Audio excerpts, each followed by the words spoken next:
5. We have engine start. 2, 1, 0. We have ignition and we have liftoff. Liftoff, 32 minutes after the hour, and the shuttle has cleared the tower. 7, clear.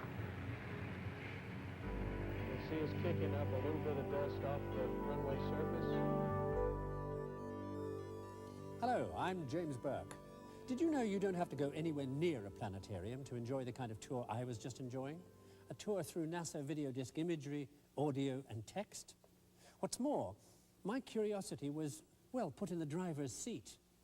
Of course, I did have the help of what amounts to a very knowledgeable tour guide, a Macintosh, and something called a HyperCard stack.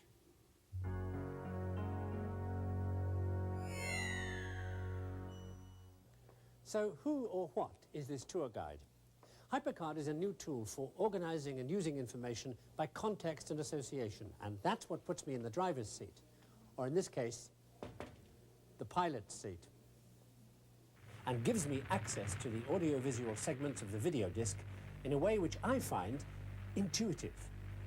For example, if while watching a launch I become curious about the crew, I ask HyperCard to find crew. And if I'm interested in Mr. Bluford, I can have HyperCard take a look.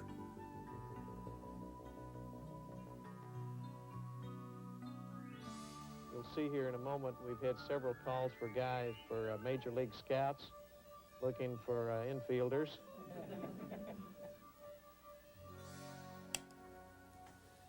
HyperCard gives me the power to browse through information and find what is important to me.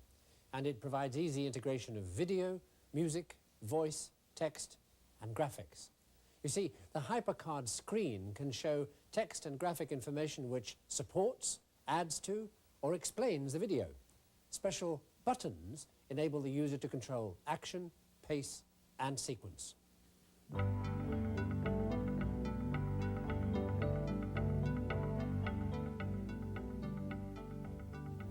Pretty hot, eh?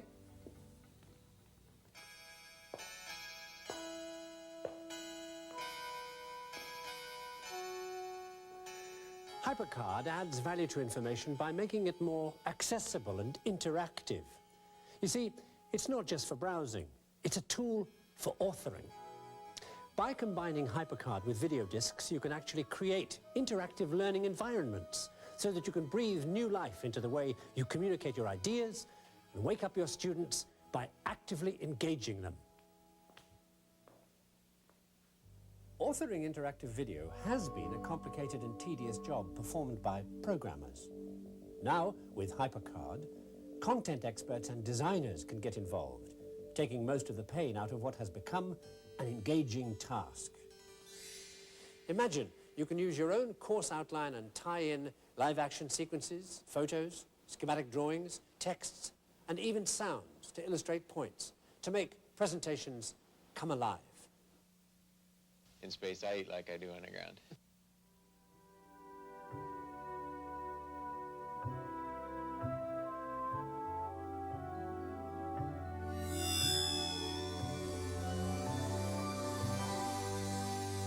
What's more, you have the full ease and power of the Macintosh and its graphics in implementing courseware.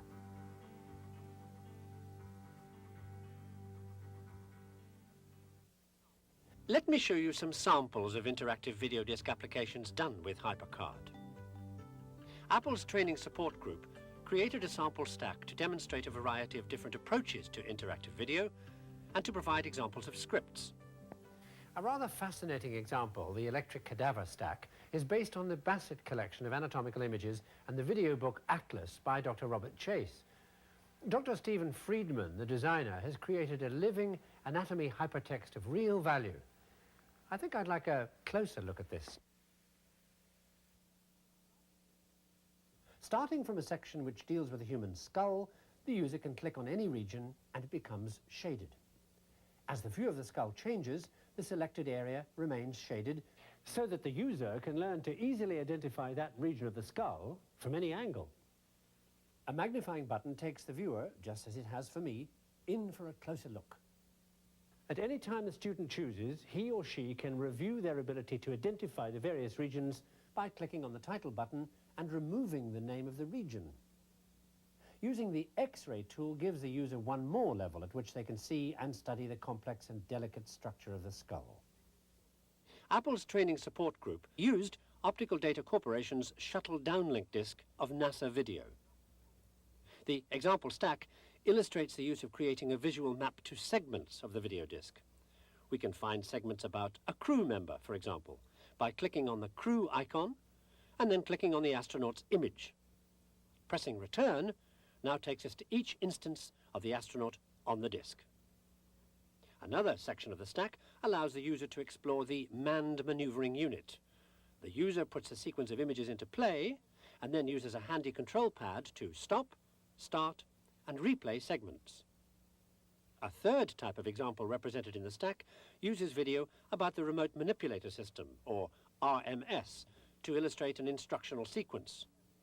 The student can observe the RMS in action and then has a chance to explore and learn about its features. This Shakespeare program, developed by Larry Friedlander at Stanford University, is a rich and dramatic environment that allows a student to see, study, and compare a variety of theatre-related experiences. Behind this playbill, the student will find a study of the classical theatre. In this example, I personally chose performances, and now decide to explore the Russian version of Hamlet. By selecting the original text, I can enjoy the performance while following along with the dialogue on the Macintosh screen. Домашний. Прощай. Спасибо, помогите ему. Если тебе непременно надо мужа, выходи за глупого. Слишком уж хорошо знает умный, каких чудищ вы из них делаете. Довольно, на этом я спятил. Никаких свадеб. Кто жил в браке, пусть остается в супружестве. Все, кроме одного. А ты мне пусть разберется. Теперь монахини. If I don't feel that what they are saying represents their true feelings, but that what they are thinking does, and I want to hear their inmost thoughts, known, by the way, in the theatre as the subtext, I simply return to Study Aids and select Internal Monologue. Alas, as the video plays, I am able to read what dear doomed Ophelia and the tragic and equally doomed Hamlet are really feeling. Opening the notes allows me to type in my comments or reactions or possibly references to other material. The notes can be used by the instructor as a tool when he's designing specific tours through the video, or they can be used by the student to keep a record of their research. These have been a few illustrations to whet your appetite for using HyperCard to create interactive video. For the resources and tools needed to get started, contact your Apple representative to receive the Interactive Video Toolkit. This video newsletter was brought to you by Apple Computer's User Group Connection. Don't forget to rewind